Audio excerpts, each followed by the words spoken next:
রাষ্ট্রপতিটা পড়াচ্ছে, ঠিক আছে? রাষ্ট্রপতি, রাষ্ট্রপতিকে ভারতের সর্বোচ্চ প্রশাসনিক প্রধান। রাষ্ট্রপতি হচ্ছে, আমার কথাগুলো শুনলে মনে থাকবে, রাষ্ট্রপতি হচ্ছে ভারতের সর্বোচ্চ প্রশাসনিক প্রধান। তিনি হচ্ছে প্রথম নাগরিক, মানে is the head of the India, মানে ভারতের প্রথম, আর তিনি হচ্ছে প্রথম নাগরিক। প্রধানমন্ত্রী রাষ্ট্রপতির মধ্যে একটু পার্থক্য আছে, সেদিন একটা কথা বলছিলাম, ডি ফ্যাক্টো আর ডি জুরি। ডি ফ্যাক্টো হলো কি, প্রধানমন্ত্রী হলো ডি ফ্যাক্টো, যার কথায় সমস্ত প্রশাসনিক কাজ সম্পন্ন হয়। আর ডি জুরি হলো কি, রাষ্ট্রপতি।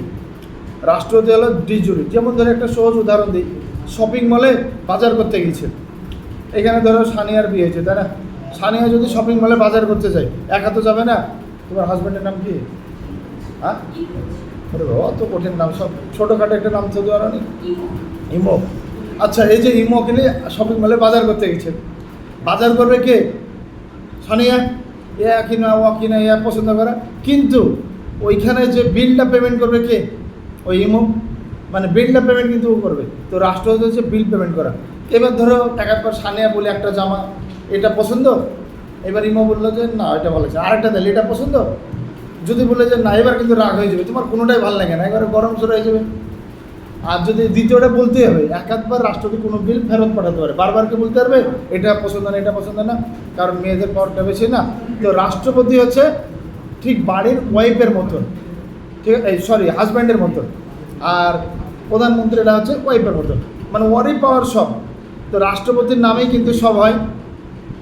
মাঝে মধ্যে মেয়েটার সম্মতি জানানো, মানে মেয়েটার দরকার তাই যে তোমার এটা এটা করছি, মেয়েটা কি বলে, ধরো কোনো বাড়িতে যদি একটা অনুষ্ঠান করে একে একে ইনভাইট করবো, ছেলেটা কি বলে ঠিক আছে তাই করো, এইটুকুই বলার ক্ষমতা ছেলেটার।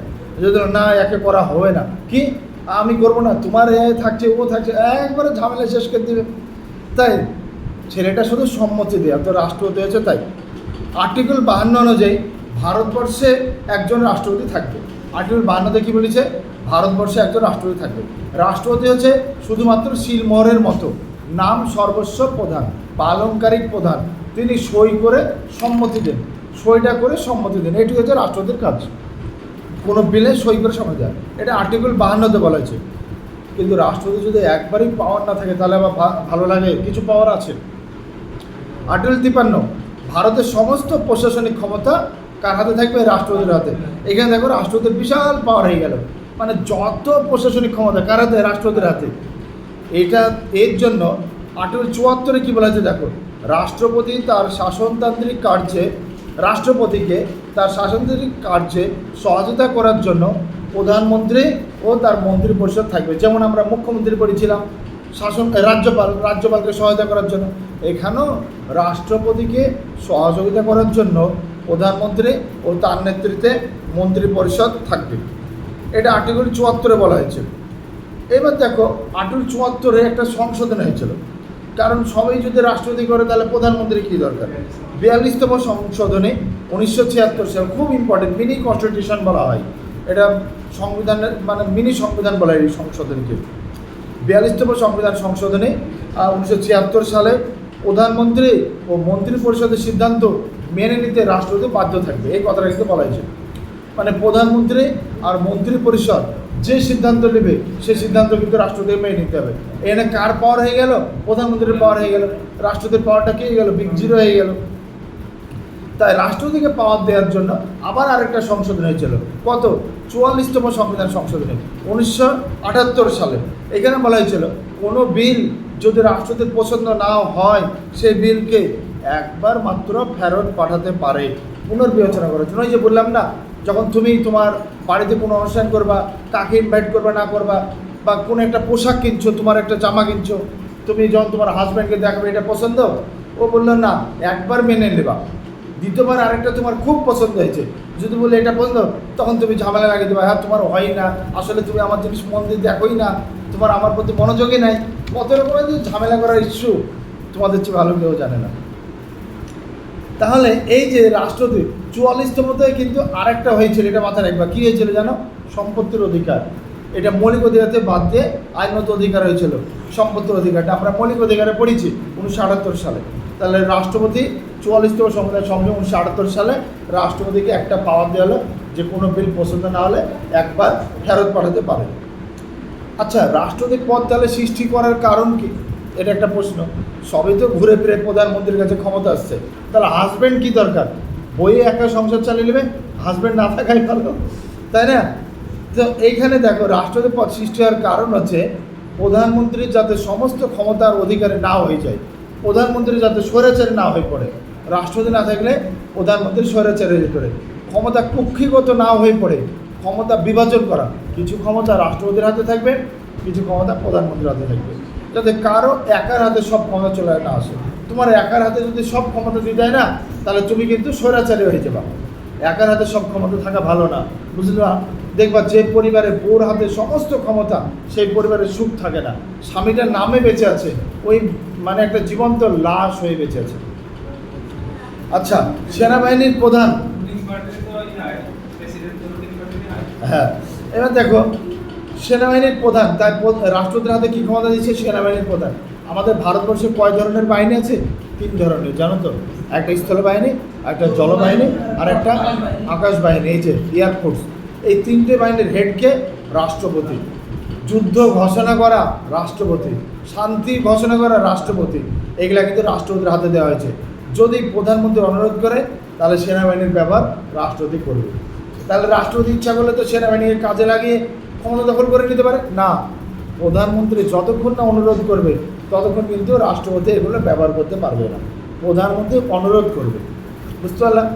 যে কোনো আইন ইচ্ছা করলে প্রধানমন্ত্রী পাশ করতে পারবে না, কারণ রাষ্ট্রপতি সই ছাড়া কোনো বিল আইনে পরিণত হবে না। তা রাষ্ট্রপতি সই বাধ্যতামূলক। পার্লামেন্টের কটা স্তম্ভ? 3টে, রাজ্যসভা, লোকসভা, আর একটা হচ্ছে রাষ্ট্রপতি। রাষ্ট্রপতি একটা ভালো কিন্তু জায়গা নিয়ে আছে, কারণ কোনো বিলে সই না করলে রাষ্ট্রপতি কোনো আইন কিন্তু পাস হবে না। এবার দেখো রাজ্যসভা, প্রধানমন্ত্রী বিভিন্ন আঞ্চলিক রাষ্ট্রগুলির মাথার উপরে রাষ্ট্র, তাই যে কোনো আইন প্রধানমন্ত্রী পাস করতে পারবে না। কেন? রাজ্যসভা কি? রাজ্য হচ্ছে বিভিন্ন আঞ্চলিক রাজ্যগুলি যেগুলো আছে, সে রাজ্যগুলির মাথার উপর আছে কে? রাজ্যসভা। আমাদের তো বিধানসভার কোনো কাজ নাই, কেন্দ্রে কাজ নেই, তাহলে বিধানসভার এমএলএদেরকে নিয়ে তৈরি হয়েছে কি? রাজ্যসভা। তাই বিভিন্ন আঞ্চলিক রাজ্যগুলির মাথার উপরে আছে কে? রাজ্যসভা, বুঝলে তো? তাই যে কোনো আইন প্রধানমন্ত্রী পাস করতে পারবে না, কারণ কিছু আইন আছে, হ্যাঁ, অর্থ বিলটা কি লোকসভাই প্রধান, কিন্তু অন্যান্য বিল পাস করতে গেলে রাজ্যসভা গুরুত্ব আছে। এটা এই যে আমরা এগুলো পড়ছি রাষ্ট্রপতি, এটা কত নম্বর পার্টে আছে? পার্ট 5-এ, পার্ট 5। টোটাল 22টা সিরিয়াল, এমনি পার্ট সংখ্যা 25টা, তার ভিতরে পার্ট 5-এ আছে এটা, পার্ট 5। কেন্দ্র সংক্রান্ত যত ক্ষমতা সব কিন্তু পার্ট 5 আছে। আর কোন লিস্টে আছে? লিস্ট 3টি, জানো তো? একটা কেন্দ্র তালিকা, রাজ্য তালিকা, যুগ্ম তালিকা। কেন্দ্র তালিকা থাকবে রাষ্ট্রপতি, এটা স্বাভাবিক ব্যাপার। ইউনিয়ন লিস্টে আছে, ঠিক আছে? ইউনিয়ন লিস্টে। আর এটা কোথা থেকে লেগেছে রাষ্ট্রপতির পদটা? আমেরিকা থেকে লেগেছে, হ্যাঁ, ইউকে থেকে লেগেছে, ইউএসএ থেকে, ইউএসএ থেকে লেগেছে। হ্যাঁ, এই যে concept of the post of the president, এটা হচ্ছে ইউএসএ থেকে লেগেছে, স্টেট ফ্রম ইউএসএ। আচ্ছা, রাষ্ট্রপতি হচ্ছে দেশের নাম সর্বস্ব প্রধান, এই ধারণাটা কোথা থেকে লেগেছে? ইউকে থেকে। নাম সর্বস্ব প্রধান, আলংকারিক প্রধান। রাষ্ট্রপতি হচ্ছে নাম সর্বস্ব প্রধান, এই ধারণাটা লেগেছে ইউকে থেকে। নাম সর্বস্ব প্রধান মানে তুমি জাস্ট নামে আছো যে তুমি ওর হাজব্যান্ড, কিন্তু তোমার কোনো পাওয়ার নাই। তোমার বাবাকে এক মুঠো ভাত দেওয়ার ক্ষমতা নাই। কেন? তোমার ওয়াইফের পাওয়ার ছাড়া। তোমার ওয়াইফ যদি বলে যাও তোমার বাবাকে দিয়ে আসো, তবে গেল। আজ বলে না, তোমার বাবা মাকে খেতে দেবা না, তাহলে পারবা না, তাহলে তুমি নাম সর্বস্ব। তো এবার দেখো, ভালো করে বুঝছো। কিন্তু এখানে একটা কথা বলা হয়েছে, এখানে রাষ্ট্রপতি যে পাওয়ার দেখলাম না, সুপ্রিম কমান্ডার, মানে 3 বাহিনী, এটা কিন্তু আমেরিকা থেকে লেগেছে ওই পাওয়ারটা, ঠিক আছে? আর্টিকেল 54 নম্বর আর্টিকেলে বলা হয়েছে রাষ্ট্রপতির নির্বাচন বিষয়। রাষ্ট্রপতি কীভাবে নির্বাচন হয়, খুব জটিল প্রক্রিয়া একটু। রাষ্ট্রপতি নির্বাচন প্রক্রিয়া, রাষ্ট্র নির্বাচনে কারা ভোট দেবে? রাজ্যসভার সদস্য, লোকসভার সদস্য, আবার আঞ্চলিক রাজ্যগুলির এমএলএরা ভোট দিতে পারবে। কিন্তু রাষ্ট্রপতি ইমপিচমেন্টে কিন্তু এমএলএদের কোনো ভূমিকা নাই, রাজ্যসভা লোকসভার ভূমিকা, ঠিক আছে?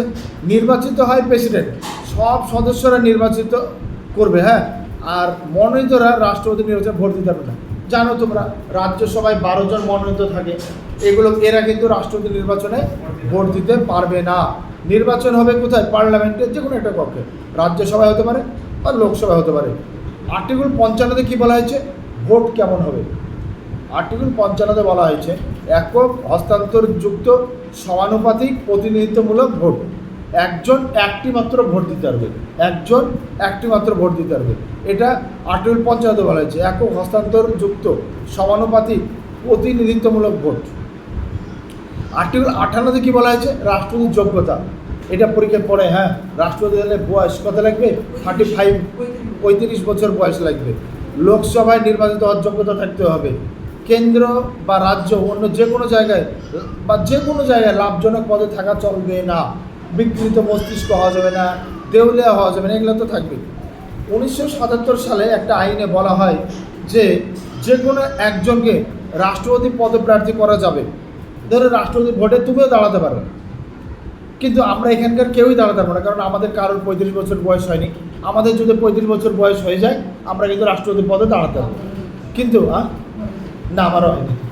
এবার দেখো, এই 35 বছর বয়স হয়ে গেলে কিন্তু রাষ্ট্রপতি পদে দাঁড়াতে পারবো। কি 50 জন এমএলএ রাষ্ট্রপতি হতে গেলে 35 বছর বয়স লাগবে 1 নম্বর, আর পিছনে কতজন এমএলএ লাগবে, 50 জন এমএলএ। কিন্তু 50 জন এমপি বা এমএলএ স্বাক্ষর লাগবে যে আমরা একে মনোনীত করছি, তাই তবেকার ভোটে দাঁড়াতে পারবা।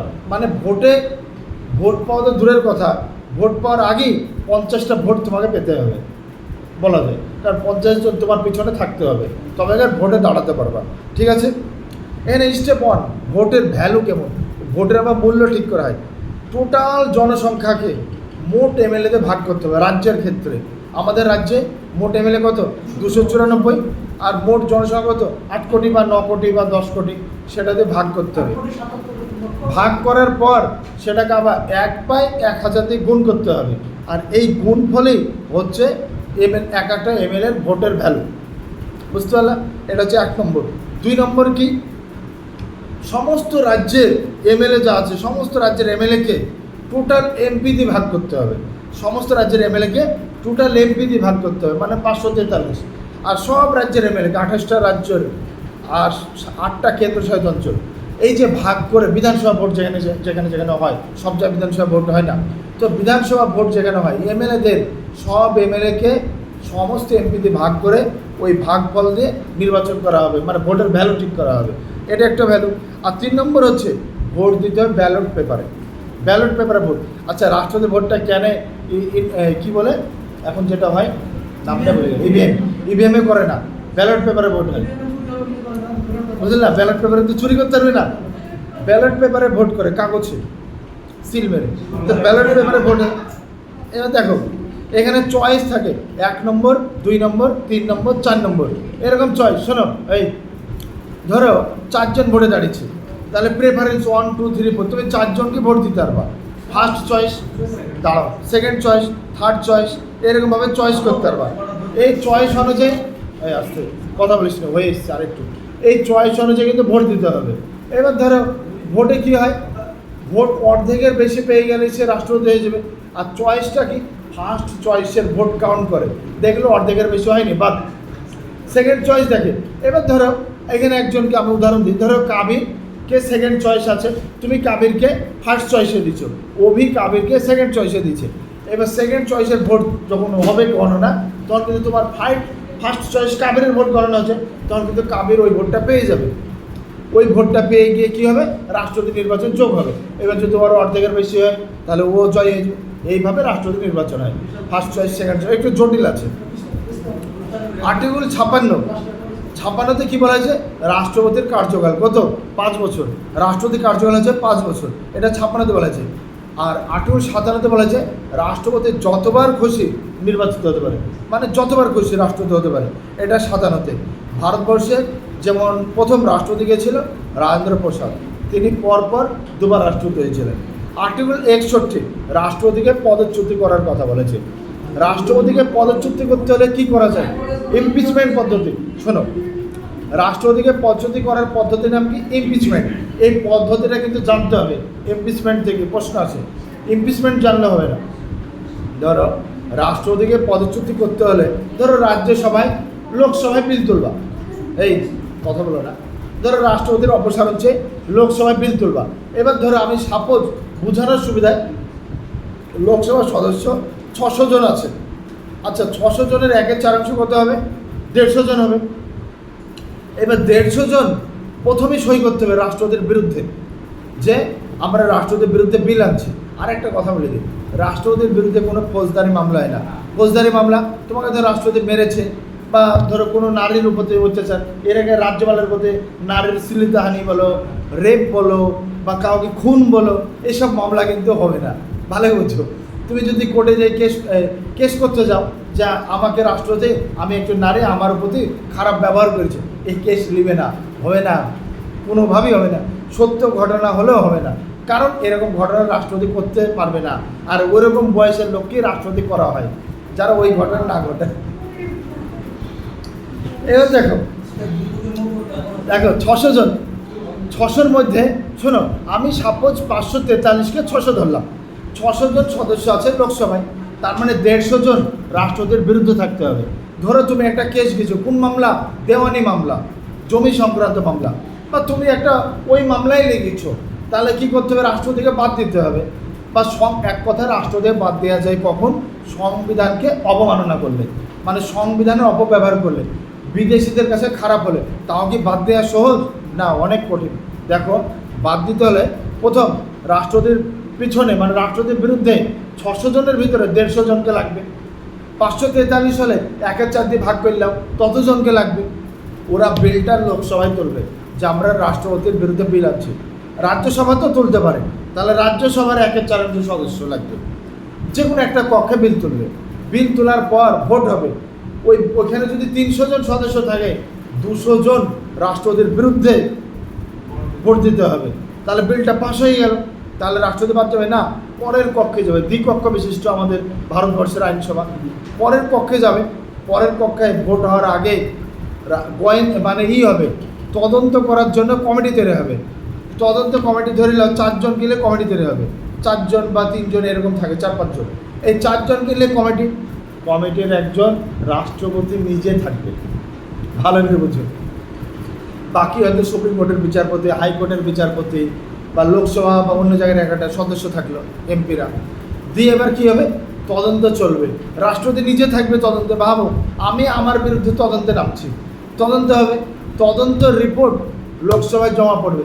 তদন্তে ধরো হয়ে গেল প্রমাণ যে সত্যি তোমার উপর টর্চার হয়েছে বা সংবিধানকে অবমাননা করেছে। এক কথা, সংবিধানকে অবমাননা করলেই হয়, তোমার উপর টর্চার করলে কেস হবে না।